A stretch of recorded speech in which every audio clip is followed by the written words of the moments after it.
Sfilata per la Maison Pierre Cardin nella sua amata Venezia, che ha celebrato con la collezione Senti il centenario dalla nascita del suo fondatore, scomparso a dicembre 2020. Rodrigo, il nipote, presidente e direttore artistico della Maison, ha scelto Palazzo Cabarragadin di Morache Cardin, originario di Sant'Andrea di Barbarana, frazione di San Biagio di Callalta a Treviso. Aveva acquistato anni fa destinandolo a sua privata residenza quando soggiornava in Italia.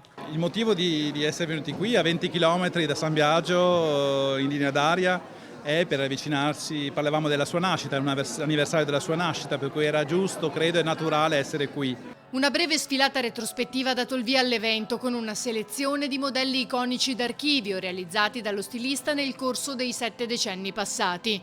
Poi la presentazione della nuova collezione costituita da abiti e accessori ecosostenibili realizzati con tessuti riciclati, fibre naturali e materiali recuperati nell'atelier parigino. Neanch'io, io come ingegnere ho avuto delle sorprese quando ho imparato cosa vuol dire rispettare l'ambiente. Non è detto che il naturale, per esempio, sia per forza ecologico. È una cosa per cui bisogna molto stare attenti, e magari riciclare la plastica è più ecologico di tutti, per bassissimo consumo d'acqua e di energia. Sono cose che bisogna sapere, le ho fatte sapere un po' a tutti.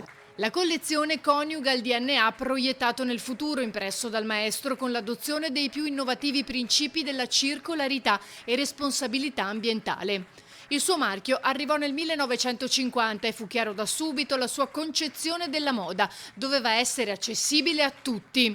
Già nei primi anni 60 conquistò così il mercato internazionale della moda con le sue creazioni d'avanguardia che utilizzavano plastica e vinile. Sto reclutando dei giovani, giro un po' per questo, voglio dei ragazzi di 20 anni appena usciti dalle scuole, e se hanno talento, come ne ho visto in giro veramente, portarli qui. Quindi i miei giri in Messico saranno per portare un messicano magari qui, poi lo terrò per 3 mesi, questo è il premio che do, e se vi piacerà rimarrà là, se hai coraggio.